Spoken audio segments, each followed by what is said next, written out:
Isa pong pinagpalang Ash Wednesday sa inyo pong lahat, mga katots. At tiyempon-tiyempo, Ash Wednesday, Valentine's Day. Kaya po ang ating magiging simpleng tanong ngayong umaga is, how's your heart? Kumusta na ang ating puso? Kumusta na ang iyong puso? Ang ating pong gospel hinango kay St. Matthew, Kabanata 6, mga talata 1 hanggang 6, tapos tatalon tayo sa talata 16 hanggang 18 ay patungkol doon sa 3 prescriptions na ibinibigay sa atin ng simbahan, lalo na kapag panahon na ng Kwaresma. Of course, we start it ngayong Ash Wednesday. Alam naman natin yan sa ating mga Katoliko. Very special itong araw to as the beginning. At kasama niya ng mga recommendations sa simbahan. Pero, siyempre, narito yung mismong recommendations galing sa salita ng Diyos. Pero bago lahat ng yan, mahalagang maging tanong, how's your heart? Kasi mamaya makikita natin doon sa 3 recommendations na ito or prescriptions, mahalaga pala ang puso. Tama-tama.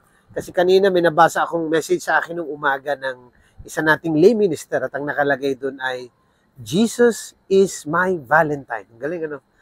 Si Jesus ang aking Valentino. No? Meaning to say, the heart is in Jesus. At nilang yon siguro mahalinaw din kay brother doon sa lay minister na nag-send sa akin ito, is that hindi lang love si Jesus, kundi malinaw din sa kanya, this period ng Lent is all about the love of God for us. At hindi nga ba itong panahong ito ng Kwaresma, ang ating talagang pagninilayan ay tungkol sa the greatest love story ever told, which is the love of God for us. Kahit pa tayo'y ganito.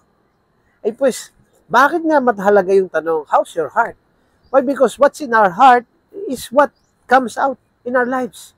Ay may 3 prescription nga ang gospel today. Ang isa, ang sabi doon ay gumawa ka ng kabutihan, maglimos ka. Ang ikalwa ay magdasal. Ang ikatlo ay mag-ayuno. Pero tingnan nyo, doon sa 3 prescription, laging merong warning si Lord. Na ano, una, kapag gagawa ka ng kabutihan sa iba, ay wag mo na ipagmamalaki. So, it depends on the heart. Kung kumusta ang puso mo, kung ang puso mo yung hanap ay kapangyarihan, gagawa ka kabutihan, ipag-iingay mo. O ang hanap mo ay katanyagan, no? Or kung ang hanap mo ay may pagkakakitaan ka, gagawa ka ng kabutihan pero ang laki ng balik. Or second, sabi, magdasal ka. Kung magdadasal ka, wag mong ipagmaingay. Wag kang punta ng punta kung saan panglansangan para lang makita ng mga tao, ikaw'y nagdadasal. Sabi, punta ka daw sa kwarto mo. Tignan mo? If when we pray, it is just for show, hindi lalabas nga tayo. But if it is a prayer with intimacy, it doesn't matter where. At mahalaga nyo alam mo, kayong dalawa ni Lord John. Then yung ikatlo, pag nag-aayuno daw, mag-ayos-ayos. Huwag yung papakitang, hirap na hirap, kaya nag-aayuno. And sometimes that's how it happens, no? Pag tayo medyo nagtitiis ng kaunti, pagmamalaki pa natin ito, ating pagsasabi sa mundo, para awang-awa naman sa atin. Para naman tayo kawa-awa. And yet, ang gusto ni Lord, hindi dapat yun. Because that's more than anything else, yung fasting na yun, yung pagsasakripisyo mo, is pangkalooban yun eh. So, tinan niyo mga kapatid, it's all about the heart. Kaya nga ang tanong, how's your heart? Kasi, depende kung ano laman ng puso, yun ang papatakbo ng ating buhay. At yun yung papatakbo ng ating pagdiriwang ng panahon ng Kwaresma. Kaya nga pala ang ganda nung sinasabi doon sa paglalagay ng amoy. Magbagong buhay ka at manampalataya sa mabuting balita ay sumampalataya. Isipin yun, magbago muna. And that's where it all begins. The change of heart. The changing within the heart. Or yung pagkakaroon ng pusong tama ang laman.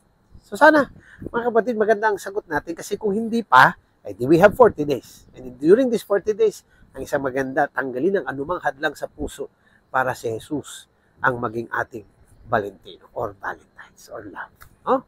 Okay? So sana po, itong simula hanggang dulo, maging tamang paglalakbay natin ng pagninilay, pananalangin, at pagpapahalaga sa pag-ibig ng Diyos sa ating lahat.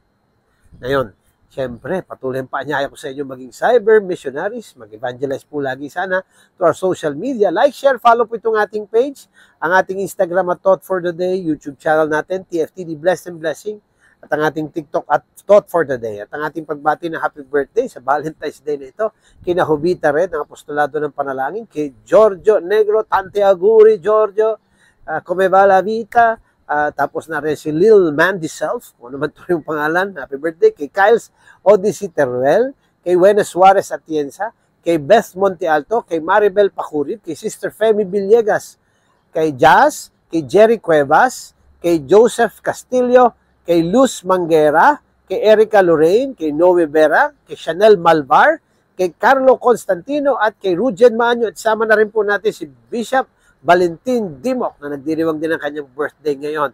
Happy birthday po sa inyong lahat and special blessings at pagdasal din po natin ang ating kauna-unahang obispo ng Diyos ng Buwak, si Bishop Rafael Lim, na ngayon din po ay kanyang kaarawan. Pero alam naman natin, nasa piling na siya ni Lord. And of course, continuous prayers po para sa lahat po na nangangailangan ngayon ng panalangin, lalo na yung mga may pinagdadaan ng mga pagsubok o suliranin sa buhay.